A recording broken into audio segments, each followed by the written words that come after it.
Эмне үчүн мындай болуп атат? Эмне үчүн мыйзамсыздык уланып жатат? Эмне үчүн жаңы компаниялардагы 200%дан кредит берип жатат? Жок, кирбей туруңуз. Бизге жооп берип койңуз бизге. Можете пропустить. Эми сиздин кардарларыңар кандай кыйналып атканын билесиңербизби? Сотко чакырып атпайбы же кайсы убакта чакырган деле жакшы түшүнгөн деле жокмун. Сарсана болуп отурам эми тамымдалабы же эмне кылат? Тамга кол салса балдарым каяка барат деп коюп сарсана болуп отурганан. Мыйзамда кайсы жерде бар экен, акчаны алып алып 2 жылдан бери колдонуп төкпөй койгонго, сиздики дагы кызыңыздыкы дагы. Өкө тең сотко өтөт, мындан да көбүрөөк акча төгөсүңөр. Түшүнүктүү сиз менен. Почта эмес, мага азыр жооп керек. Почта менен дагы 1-2 жумага созулуп кетет. Мага азыр керек. Номерин берип коесузбу? Жок, кечиресиңер, номерди бере албайм. Биздин кабарчылар силерге барган. Эшигиңерди жаап алып киргизбей кагысып экенсиңер. Экинчи жолу барганда ар кимге жөнөтүп, күттүрүп, сааттап күтүп турушат. Биз силерге барбайбыз. Келсеңер силер келе, болбосо ошол бойдон чыгарабыз биз. Бизге элдер күн сайын Соломон маселеси боюнча кайрылып атат.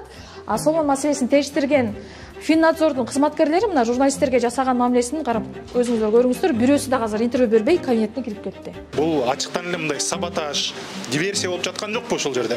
Бул эмне деген адамды элди тоноо деген.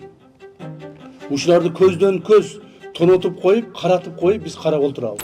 Эмне үчүн адамдар арыз арманын айтып, маселесин чечтиргенге келгенде, урматтуу Садыр Жапаров, урматтуу Камчыбек Ташиев деп аларга кайрыла беришет.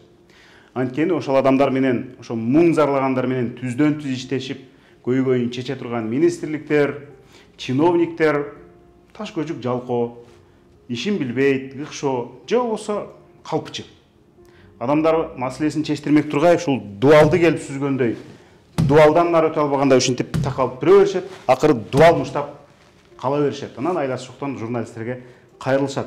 Мына ошондой маселелердин бири биз бир нече жылдан бери иликтеген бир маселени фактысы менен тактап бардыгын алып чыгып, мынанысы мыйзамсыз, мына бул жерден элдин жон терисин сыйрып атат деп көрсөтүп бергенбиз. Ошондо мамлекеттик финансылык көзөмөл кызматы же Фингөзөмөл же болбосо орусча Госфиннадзор ал Сомо деген компания тууралуу бизден маалымат алган. 600% жылдык үстөгү менен адамдарга насия берип, карыздын торуна белчесинен батырды.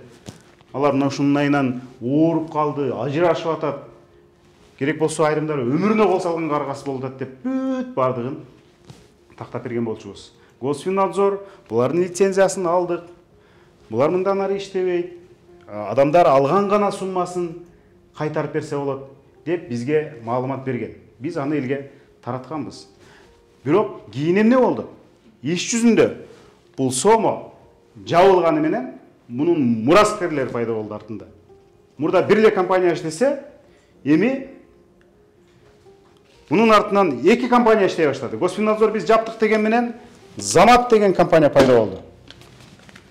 Госфиннадзор биз жаптык деген менен Доке деген компания пайда болду. Мунун бардыгы ушул Сомонун артынан пайда болгон компаниялар. Эсептей келгенибизде Замат жылдык үстөгү 288% менен насия берет экен. Ал эми Докенин жылдык үстөгү орточо 264%га чыгып кеткен. Эмнеге мындай? Булардын ишин ким көзөмөлдөйт? Качан так маалымат бересиңер элге? Качан ушулардын шорунан кутулат деп биз журналисттерибиз ошол Госфиннадзорго каттай берип тамандары тешилди. Түрдүү адамгерчиликсиз мамилеге туш болушту. Анан натыйжада мен өзүм байланыштым жетекчиси менен. Госфиннадзорду Марат Пирназаров деген ошол киши жетектейт экен. Ал тиги бу деп шылтоо айтты, азыр көрөсүңөр аны. Кеңсебизге келип дагы маалымат беребиз деген, өзү келип маалымат берем деген, бирок калпчы деген ушул да калп айтып келген жок. Натыйжада ушинтип мен силерге өзүм түшүндүрүп бергенге аргасызмын. Азыр алдыда кенен кесири маалымат алып жыйынтык чыгарсаңыздар болот. Ушу көптөн бери биякта жүрөм анан. 67 жаштагы Майрамкан Дүйшеева жолдошу менен нарында өмүр бою мал багып, тиричилик кылышчу. 2 жыл мурун күйөөсү кайтыш болгон. Азыр ал ат башыда күчүү уулунун колунда. Аны менен Бишкекке дарыланганы келгенде жолуктук. Дүйшеева 3 жыл мурун чукул акча керек болуп, Сомодон карыз алган. 2 айдан кийин нарындагы компаниянын кеңсеси жабылып, акчаны кайда берерин билбей калган. 2023 жылдын күзүндө ага карызды доолап сотко чакыруу келген. Бул чакыруу орус тилинде жазылгандыктан Дүйшеева аны толук түшүнгөн эмес. Ал акчаны дароо төккөнү мүмкүнчүлүгү жоктугун белгилеп, карыз доолап жаткандар жалгыз тамына кол салат деп коркуп жатат. Өзүбүз жакыр эле үй бүлөдөбүз алдың этейин. Мал салыбыз деле жок. Ошо колумда баланын 4 баласы бар. Кыйынчылык эле жашоодо жашайбыз. Балам жумуш табылса иштеп калат, жумуш жок болсо жүрөт. 4 баланын пособиясы менен, менин пенсиям менен эле ошентип өлбө жаным өлбө деп жашап калдык. Сата коелук десек мал жок. Баягы соттон, нарындын сотунан эме барып атпайбы. Сотко чакыруу барып атпайбы. Кайсы убакта чакырган деле жакшы түшүнгөн деле жокмун. Сартана болуп отурам эми. Тамымды алабы, эмне кылат? Тамга кол салса балдарым каяка барат деп коюп сартана болуп отуруп анан. Дүйшеева айласыздан сомодон карыз алат. Ал бул насыяны биздин башка каармандарыбыздардай телефон аркылуу эмес, компаниянын нарындагы кеңсесинен алган. Анын айтымында, акчаны алып жатканда сомонун кызматкерлери колуна эч кандай документ карматкан эмес. Андыктан Дүйшеева насыяны алган так датасын эстей алган жок. Анан ошо эң кичүү балам топ ойноп атып, анан бир жерине бирөөнүн тисеси тийип кетти. Анан бир жерин мумдай болуп эле көзү пултуп эле шишип чыга калып атпайбы. Анан доктурга алып барабыз болуп эле тиги ат башынын больницасына алып барсак, тезирээк Бишкекке алып баргыла деди. Анан Бишкекке алып келелик десек, сразу эле каяктагы акча. Анан жанталашып ошо акча тыйын жол кирээ керек болуп калып, анан акча таппай карайлап эле эмне кылам эми деп, же процент берген киши барбы деп ошентип чыга калдым да. Анан могу жерде тез акча деген бар, сомо кейж деген бар дегенден ошого кире калбадым, буураган жаным. Дүйшеева сомодон 7000 сом алган, кийин 8900 сом акча кайтарып бермек. Bir ayda эле үстүнө 1900 сом кошулуп жатат. Арифметикалык эсеп менен бул насыя жылына 325% үстөк менен берилип жатпайбы? Акчаны алып жатканда Дүйшееванын насыянын шартына көңүл бурууга чолгосу болгон эмес. Үстөк пайызы абдан жогору экенин кийин гана түшүнгөн. Убагында акча керек болгондо чын эле ала калсак, андан кийин эле айына 1900 бирдемеден төлөсөк, 7000ге элестетсем 1900 бирдемеден төлөйт экен. Анан апи окуй проценти көп турбайбы деп ошо кийин ойлонуп калдым да алдыңга кетейин. Ага чейин баягы далактап акча көсү менен учкан жаным ошо эмесин деле канча деп деле сурабай эле алып кеткен күнөө менде. 2 айдан кийин Дүйшеева акчаны дагы үстүнө кошулган пайыздар менен кошо кайтарып берейин деп сомонун кеңсесине барып таппай калат. Балам жакшы болгондон кийин баягы эме акчаны төлөйүн деп барсам эле 10900 бирдеме сом, 25 тыйыны бар, ушундай болуп өсүп кетиптир. Анан аны төлөйүн деп эле каяка барып төлөрүмдү билбей эле эметип калдым да. Ошондо эмеси 1900 бирдеме сом болуптур. Тиги проценти. Ошону төгүп келейин деп эле баягы жерге келип эле сыйпалап эле баягы жерди таппай калдым, офисин таппай калдым. Анан бер жакта этажга көчүп кетти дейт, этажына барып аяктан да таппай коюп ошону менен эле тиги жок болду, деги эле жым жок. Же акча төлө деп деле эч ким деле айткан жок. Аңгычак деле Кудай жылгап, менде мурда деле алгандар бар, ошо сомо кейжи жабылыптыр деп эле биздин айылдагылардын көпчүлүгү документ топтоп эле эметип калдык. Бир Турсунбек деген баланыкына бардык, ошо сомо кейжи жабылат экен деп канча алдың эле деп арыз жазып эле ошентип эле жүрөбүз. Мындай сотко чакыруулар жалгыз эле Дүйшеевага эмес, сомого кырыс башка адамдарга дагы келип жатат. Дагы бир каарманыбыз таанышына жардам берем деп кызы менен чогуу сомодон 10 000 сомдон карыз алып беришкен. Кийин карызды төлөй албай калышат. Муну жакындары билсе чыр чыгат деп камерага ачык айтып бербей койду. Коркуп жатат. Ошол үчүн каарманыбыздын жүзүн жашырып, атын дагы өзгөртүп беребиз. Эмне үчүн үйдөгүлөр билбейт? Билсе скандал болобу? Конечно болот. Себеби мен үй бүлөмө айтпай алып бердим. Ошо кызым поркер болду. Ушундай жардам берип турайын деп кызымды да кошуп алдым. Мынеке. Аягы эмне болду? Өтө өкүнүчтүү болду. Биз чорныйга кирдик. Айгерим сомо боюнча суроолорго так жооп берилбей жатканынан нааразы. Ал бул компания жабылса, эмне үчүн карыздар тууралуу маалымат башка фирмага өтүп кеткенин түшүнбөй жатат. Биз деген айда күнөөлүүбүз. Кредит алдык, төлөп койдук. Бирок ушул сомонун проценти аз болсо, алып жүргөн кредиттерди гана төлөп салмакпыз да. Бул бизди очойтуп, жүктөө процентин көп кылып алып, бизди жарга такаган үчүн ушул иштер башталды да. Бир малда айтылып калды. Сомо жабылыптыр деп. Кайда төлөрүн билишпейт. Мынакей, ушундай шартка түшүп келгенибиз үчүн биз ушундай окуяга түшүп келдик. Соттон чечим келип атат. Гражданский укугубузду ким коргойт? Биз Кыргызстандын гражданинибиз да. Биздин укугубуз бир жерден корголуш керек да. Акча доолагандар коркутуп, орой мамиле жасап жатканын Айгерим бизге салган аудиодон уктук. Анда коллекторлор сизди сотко беребиз. Мындан дагы көп акча төлөйсүңөр деп жатат. Айгеримдин айтымында мындай билдирүүлөр күндө келип, анын психологиялык ден соолугуна терс таасирин тийгизип жатат. Кечиресиз эже, ишеничтен чыктыңыз. Мындан кийин сизге бөлүп төккөнгө дагы эч кандай биз скидка дагы, льгота дагы кылып графикта түзүп бербейбиз. Жакшы калыңыз. Мыйзамда кайсы жерде бар экен акчаны алып 2 жылдан бери колдонуп төкпөй койгонго сиздики дагы кызыңыздыкы дагы өкө тең сотко өтөт, мындан да көбүрөөк акча төгөсүңөр. Түшүнүктүү сиз менен. Сотко чакыруу жапырт келип жатканын WhatsApp'тагы сомодон жабыркагандардын группаларында көп кездештирдик. Биз анын айрымдарын окуп чыктык. Азыр алардын тынчын сомо эмес, башка эле ASV KG аттуу компания алып жатат. Учурда мына ушулар сомонун карыздарын үстөк пайыздары, айып пул пенясы менен кошо доолап жатышат. Биз мындан мурунку иликтөөбүздө ал орусиялык ишкер Максим Богомоловдуку коллектордук, башкача айтканда карыз доолаган компания экенин далилдегенбиз. Бул компанияга байланышканда биздин жетекчилер Орусияда силерге жооп бере албайт деп кутулушкан. Өздөрүнүн сайтында көрсөткөн дарекке барганыбызда кеңсесинде эч ким жок болуп чыккан. Сомо тууралуу биринчи иликтөөбүздө анын иши мыйзамсыз экенин далилдер менен көрсөткөнбүз. Ал ломбардтарды караган мамлекеттик финансылык көзөмөл аттуу мекеменин адистери аны тастыкташкан.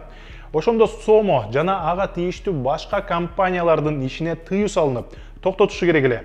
Бирок чынында тескерисинче барган сайын булардын ишмердиги кеңейип бара жатат. Азыр далилдеп берем.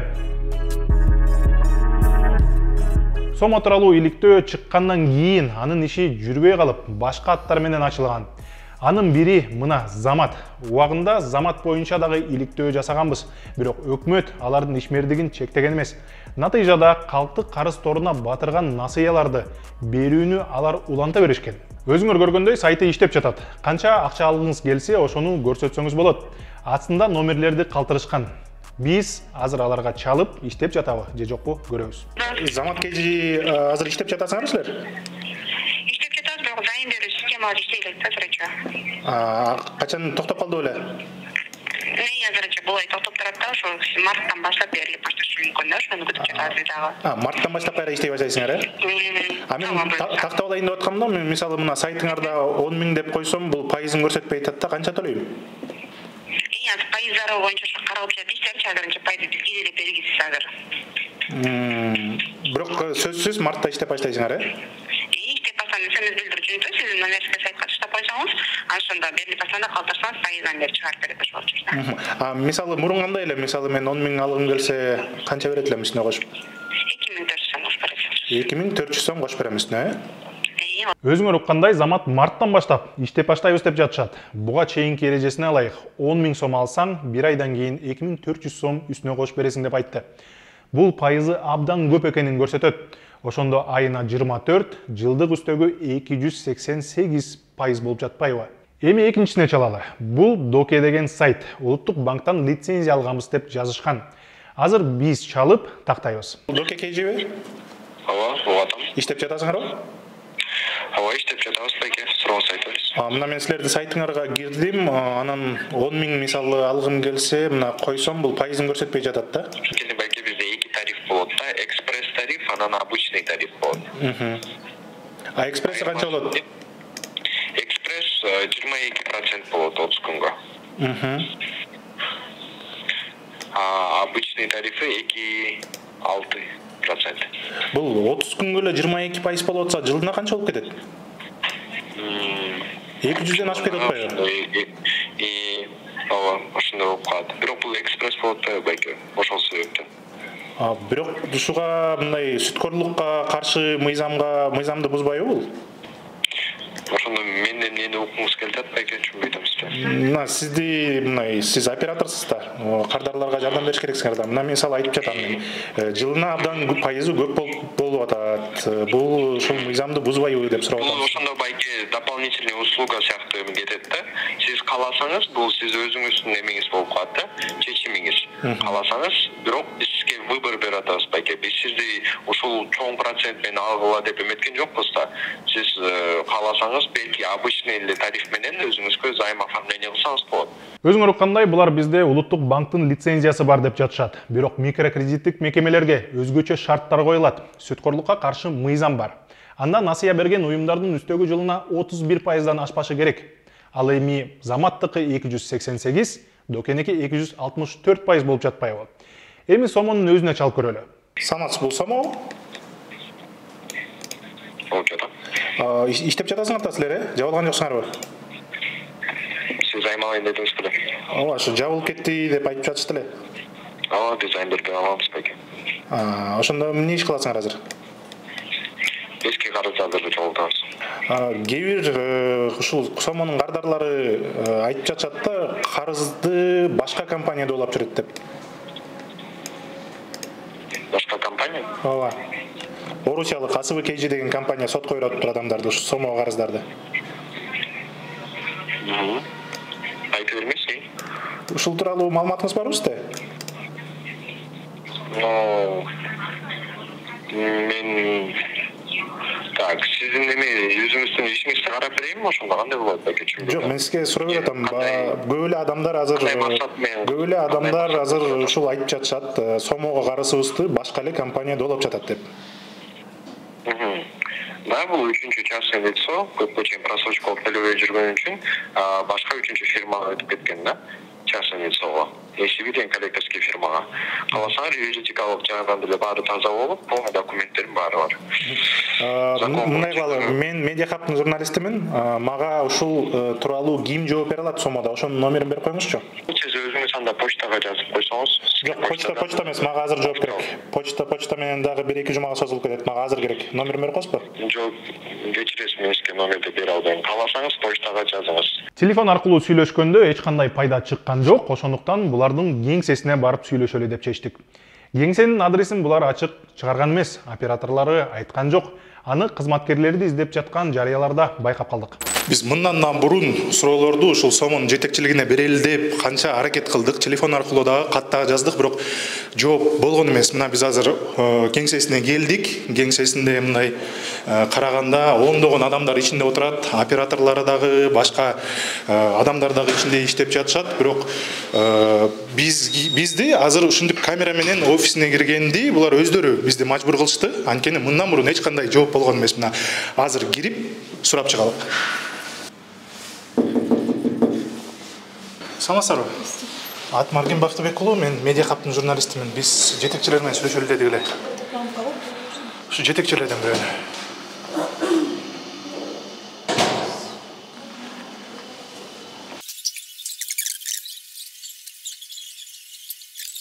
Саламатсыздарбы? Атым Арген Бактыбек уулу, Медиахабтын журналистимин. Биз ушул жетекчилериңерден бир суроо берели дедик эле. Жетекчилерге.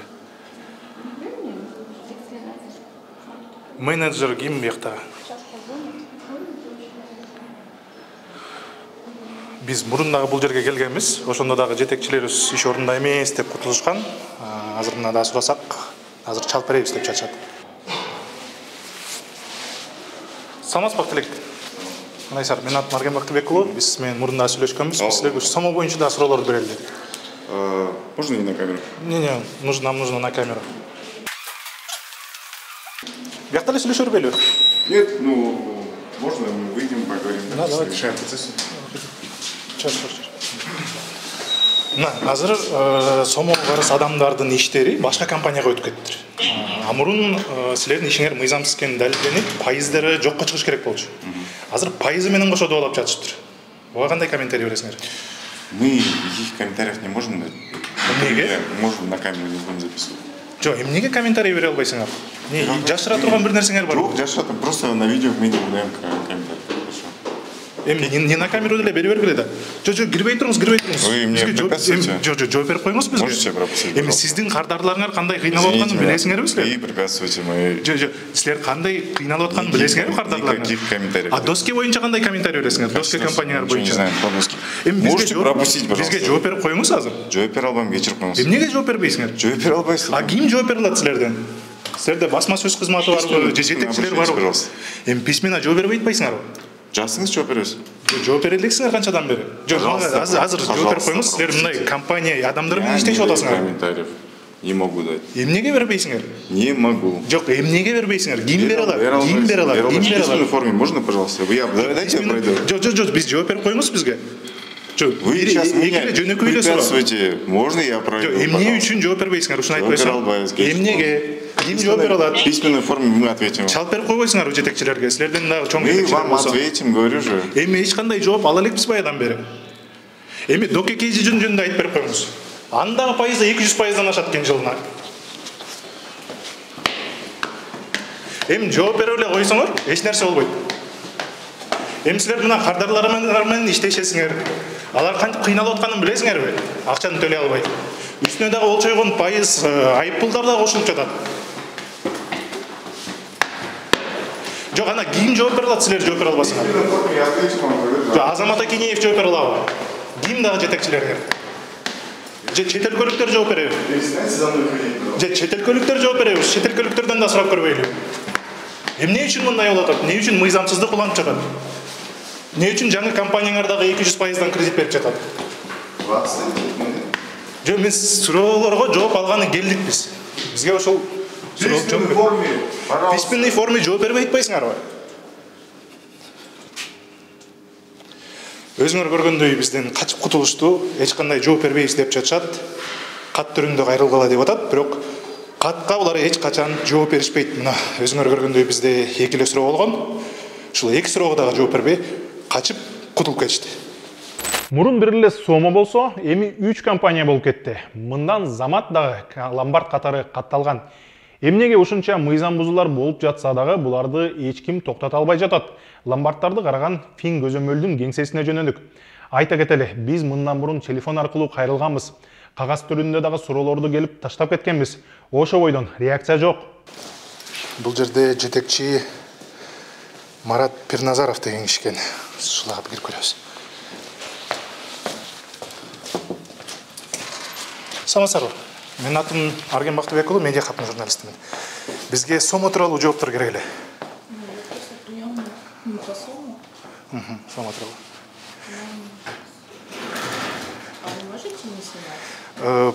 У нас уже другого выбора нет, потому что биз мындан мурун жазганбыз, чалганбыз. Эми сизди тартпай эле коелу, бирок бизге азыр жооп керек болуп атат.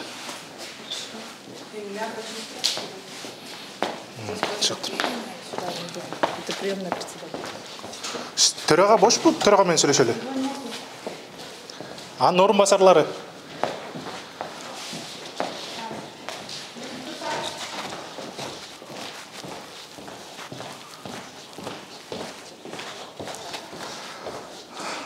Мына ломбардтарды көзөмөлдөгөн, мына ушул Фин Көзөмөл кеңсеси Бишкектин так Ала Тоо аянтында жайгашкан. Өзүңөр көргөндөй бардык шарттары бар, укуктары дагы аябай көп. Булар мыйзам бузган ломбардты ошол жерден эле жаап, лицензиясын тартып алып, айып пул салганы толук акысы бар. Бирок эмнегедир Сомо, Замат жана ушуга окшогондор азыр деле ишин улантып жатат. Баягы эле олчойгон пайыздар менен насыяларды берип жатышат. Эмнеге мындай болду белгисиз. Мына өзүңөр көргөндөй азыр дагы ким биздин суроолорго жооп бере алат таппай жүрүшөт. Мына азыр күтүп атабыз. Ким жооп бере алат? Начальник надзора зам менен азыр окууда экен. Где-то через час-полтора подойдут. Ошондо жооп беришеби бизге? Качып кетишпейбиз? Заранее айтып койбойсузбу? Мына журналисттер күтүп атыптыр деп. Анткени биз канчадан бери жазып атабыз, чалып атабыз. Мына биз азыр мажбур кылдык да, камера менен келгенчи. Тартпай эле койгон. Мамлекеттик мекеме да. Мамлекеттик мекеме болду. Жок, сиз чалып айтып коесузбу? Мына журналисттер күтүп атат. Я не секретарь. Жок, түшүнүп атам. Ким айтып коелат? Ким? Зам говорит, они на учебу ушли. Окуудан келишип, жооп беришет.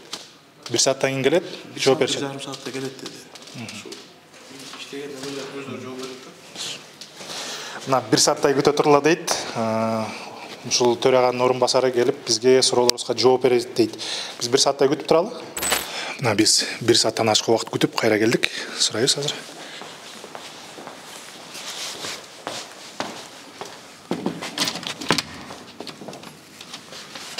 Так, эшигин бекитип алышыптыр. 1 сааттан кийин кел дегендер.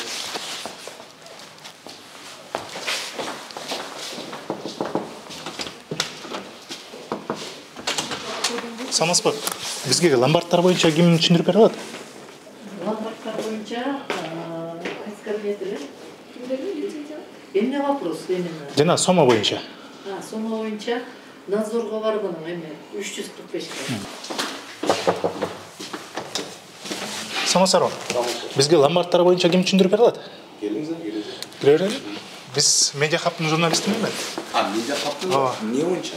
Сома боюнча. Сома боюнча жок, аны ылырды барсыңар 320 кабинетте. Сома боюнча маалымат алалы деп келсек, бара жабык. Андан мурун бизге кат таштап кеткиле. Катты да таштаганбыз. Ошол бойдон эч кандай жооп жок.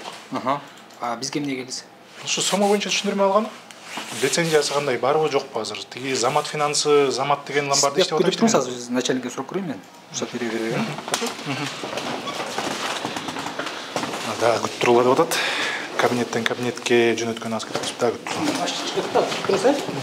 Мына так ушул кабинетте ломбардтарга лицензия берилет экен.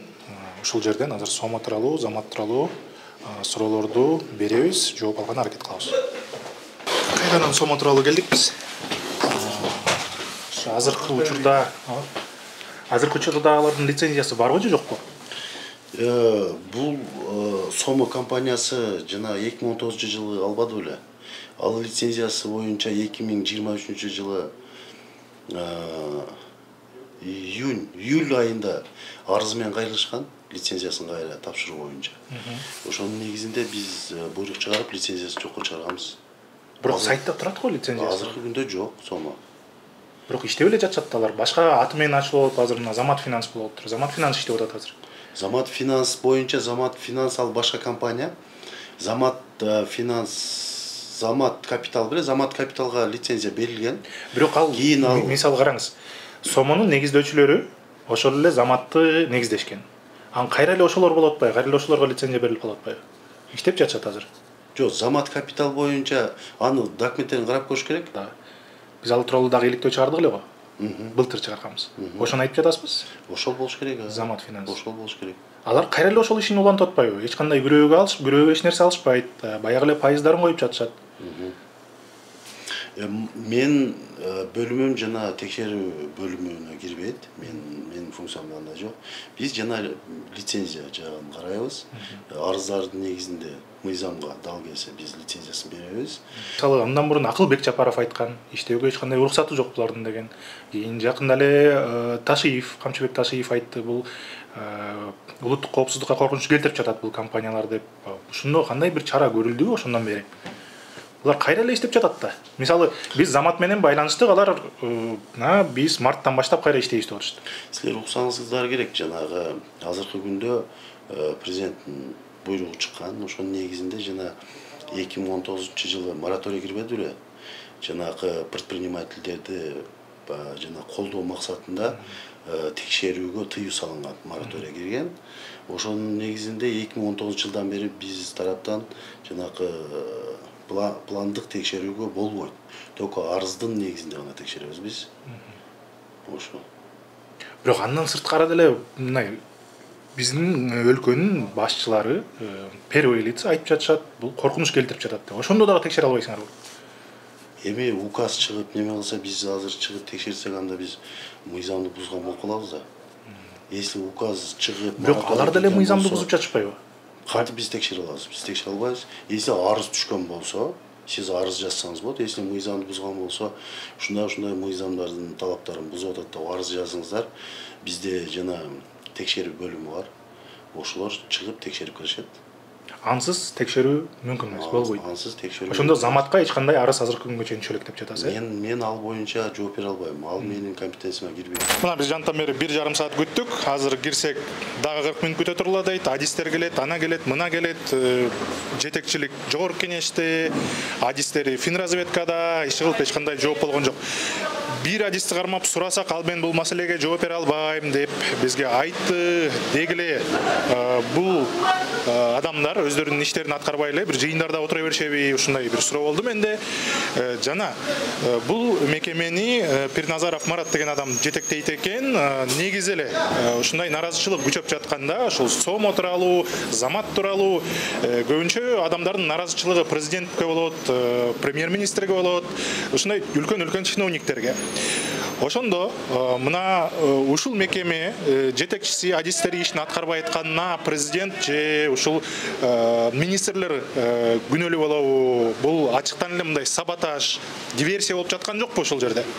Мындан кийин телефон аркылуу Фин көзөмөлдүн төрагасы Марат Пирназаров менен байланыштык. Ал ломбарддарды көзөмөлдөөнү күчөтүү үчүн атайын жаңы мыйзам иштелип чыгып, азыр парламентте каралып жатканын айтып берди. Бирок Заматка эмне үчүн чара көрүлбөй жатканын айтып берген жок. Мына силер ишмердигин көзөмөлдөгөн Сомо деген оздо ломбард. Биз иликтеп чыккандан кийин Госфиннадзор булардын лицензиясын алып, анан жабылган болчу. Бирок булар ошол мыйзамсыз пенияларын, проценттерин кошуп, карыздарын доолаганды ASV KG деген компанияга сатып жибериптир. Азыр ал компания элди зигилдетип карызын доолап, сотко сүйрөп атат. Булар мыйзамсыз пения менен процентти кошуп доолап атышат. Азыр карапайым адамдардан кыйналып атат. Мисалы, мына Майрамкан Дүйшеева деген 67 жаштагы нарындагы пенсионер аял үйүн тартып ийген деп ыйлап отурат. Сиздер кандай чара көрөсүздөр буга? Али мырза, жанагы сүткөрлүктү чектөө боюнча мыйзам бар эмеспи? Ошонун алкагында жарандар сотко кайрылса жакшы болот эле. Сотко кайрылса, сот ошол сиз айткан баягы чрезмерный проценты, чрезмерный обложение болгон болсо, ошолордун баарын жокко чыгарып берет сот. Анан баягы сиз айтып атпайсызбы, бул баягы карызды доолоочу компаниялардын катарына кирген компания сыяктуу айтып атасыз да, туурабы? Коллектор ооба. Аларга бергенге укугу жок, аларга бере албайт. Бирок иш жүзүндө ошолорго берип, коллекторлор азыр доолоп атат. МВД менен да сүйлөшкөнбүз бул маселе боюнчачы. Биз сүйлөшкөндө ошондо эгерде ушундай мажбурлоо, мыйзамсыз кандайда давление тиги бул адамдарга оказывать этип аткан болсо, заявление менен кайрылса биз карайбыз деп айтышкан ошол. Кайрылыш керек ошондо. Эми Марат мырза, бул жерде адамдардын көбү айылда жашайт. Кантип кимге кайрылышты билишпейт. Анан аларга маалымат берүү, финансылык сабатын ачуу милдети ушу силердин бирден бир ишиңер. Буга чейин ошондой кылган эмессиңер. Азыр силердин адистериңер менен сүйлөшсөк, радиодон бергенбиз, телевизордон бергенбиз деп атат. Азыр телевизор менен радиону ким көрүп, ким угат? Маалымат жетпей атат да, эл билбейт эмне кылышын, каяка кайрылышын. Деги эле Госфиннадзор деген мекеменин бар жогун билбегендер бар. Анан дагы бир маселе. Ана Замат деп ачылганда ошол Сомо жабылып, Сомонун ордуна Замат деп ачылган. Эми элдин көзүн боеп Сомону жаап койдук деп аткан менен Замат деп ачылган. Заматка силер лицензия бергенсиңер. Заматтын айлык пайызы 24, жылына эсептегенде 288% болуп кетти. Бул абдан акылга сыйгыс проценттер да. Эмнеге ушулар азыр силерден лицензияны алып иштеп атат ушулар? Элдин жон терисин эмнеге сыйып атат булар? Мисалы үчүн ушул пайыздык чендер боюнча силер мурдагы Сомо боюнча болгондо дагы көтөрбөдүңөр эле бул маселелерди. Биз силерге айтып атканбыз, мына мыйзам долбоорун жылдырып атабыз. Мыйзам долбоору кабыл алынса, ошол пайыздык ченемдерге Финнадзордо укук алып, толук соттон тышкары Финнадзордо ошого киришип, бар жогун жасай турган мүмкүнчүлүк алабыз, Кудай буюрса, мына мыйзамыбыз өтсө деп. Азыркы күндө мына жогорку кеңеш тарабынан мыйзам долбоору 2 чокудан кабыл алынды кечээ комитеттечи. Анан ломбарддардын негизи пайыздык ченеми ошол жерде бекитип бергени боюнча маржинальность 15%, 12% болду. Азыр 15 деп турбайбы? 15 плюс баягы средний Нацбанктын көрсөткүчү коюлат болгондо, ал көрсөткүчтүн бүгүнкү күндө показатели 17,83 болуп атат да. Ошондо азыр 2 чокун жыйынтыгы менен жалпысынан кабыл алган сумманын жыйынтыгы получается 29,83 болуп чектөө кирип атат азырчы. Эгерде ломбарддар ошол пайыздык чегемди буза турган болсо, Финнадзор өзүнүн мойнуна алып атат, ошодон лицензиясын чакырып алууга чейин чара көргөнгө. Эми мени уксаңыз. Бул комитеттен каралып, жогорку кеңештен 3 окуудан өтүп президент кол койгуча абдан көп убакыт өтөт. Бир нече айлар өтөт балким. Силер эмне үчүн мына заматты 288% берип атса, буга чейин сомону жапканда эле лицензиясын алып койгон жоксуңар? Эмне үчүн азырда иштеп атат? Буга чейин сомону лицензиясын алгансыңар. В законе есть основания, по которым можно госоргану производить какие-то действия. Среди них вот пока в законе мы не приняли изменения, нету оснований. Кыргызча айтып берсеңиз, биз сиздин үнүңүздү азыр жаздырып элге таратабыз, алар орусча билбейт. Сиз башында айтпайсызбы мен жаздырып атам деп? Мен журналистмин да, мен жаздырам деп бардым. Сиз башында айтып койсоңуз болмок али. Ну, чисто по-человечески говорю вам. Айтып койсоңуз болмок да. Эмне үчүн сомодой кылып эле ушул заматты дагы жаппайсыңар? Анан эмне үчүн силер жаптыңар, бирок ошол эле сомонун учредителдери кайра заматты ачып атат? Мындай кызыкта силер көзөмөлдөй албайсыңар булардан да. Али мырза, сиз келсеңиз бияктан кенен сүйлөшөлү. Жок, биз барбайбыз. Биздин кабарчылар силерге барган. Эшигиңерди жаап алып киргизбей кагысып экенсиңер. Экинчи жолу барганда ар кимге жөнөтүп, күттүрүп, сааттап күтүп турушат. Биз силерге барбайбыз. Келсеңер силер келе, болбосо ошол бойдон чыгарабыз биз. Мейли силерге деле баралы. Анда бүгүн келиңиз анда бизге. Бүгүн баралы анда эми материалдарды көргүлө, баарын мыйзамдарды көргүлө. Я очень надеюсь на вашу объективность. Жо, биз объективдүү чагылдырып келатабыз. Болгону силердин ишиңер абдан натыйжасыз болуп атат. Же жок, же сапатташып утасыңар. Өзгөртүүлөр өткөндөн кийин натыйжасы көбүрөөк болот. Азыркы күндө да натыйжасы бар. Силер мыйзамды өткөрүп бүткүчө элдин баары тонолуп бүтөт. Биздин студияга келем, суроолорго жооп берем дегени калп болуп чыкты. Биз күттүк, бирок Фингөзөмөлдүн төрагасы келген жок. Булардын жаңы компаниясы сайтында Улуттук банктан лицензия алганбыз, микрофинансылык компания катары катталганбыз деп мактанат. Муну тактаганы биз Улуттук банкка кайрылдык. Бул компания жеке адамдарга жана юридикалык жактарга кредиттөө укугуна ээ болууга Улуттук банктын номер 517 эсептик каттоо күбөлүгүн 2022 жылдын 7 декабрында алган. Бул күбөлүк Улуттук банк башкармасынын токтому менен бекитилген. Микрокредиттик компанияларды жана микрокредиттик агенттиктерди ишин жүргүзүү жөнүндө жобонун негизинде ошо талаптарына ылайык алынган. Улуттук банктын адистери докеге бир нече жолу жогору пайыздары боюнча эскертүү берилгенин белгиледи, бирок ага чара көрүү үчүн соттун чечими керек экенин айтып жатат.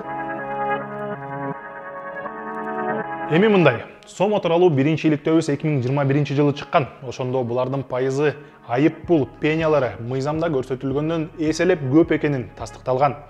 Биздин иликтөөдөн кийин финансылык көзөмөлдөө кызматы анын лицензиясын убактылуу токтоткон. Анда биз Фингөзөмөлдүн кеңсесине такай барып, каналыбызда тастыкталган маалыматты тынбай берип жаттык. Барып сөзсүз арыз жазгыла, үстөк пайызы, кошумча пениялары кечилет, алган гана сумма кайтарылат деп Фингөзөмөлдүн адистери өздөрү айтышкан. Ошондо сомодон карыз алгандар баштапкы сумманы гана төгүшмөк. Андан бери 3 жыл өттү. Сомодон карыз алгандардын көйгөйлөрү дагы көбөйдү. Эми башка эле орусиялык компания келип, адамдардын карызын үстөк пайызы менен кошо доолап жатат. Мыйзам бузуп жаткан ломбарддардын лицензиясын токтотуп же жаап салууга бардык мүмкүнчүлүктөр бар, бирок маселе башкада. Фингөзөмөлдүн адистери өздөрү бул компания кантип иштеп жатканын бизге так түшүндүрүп бере алган эмес. Ал эми азыр деле түшүнбөй жүргөндөй сезилди. Мисалы, жаран ошол ломбард койгон проценттик ставкага макул болсо, ошондо алат. Если макул болсо, ал жаран барып башка ломбардтан барып алса болот. Ошон үчүн азыр бул боюнча кандайдыр бир ограничение коюлган эмес. 100% болсо деле, эгерде макул болсо ала беришет. Эгер ломбард 100% болгонго деле укугу барбы ошо? Эми 100% деген жок да биздечи.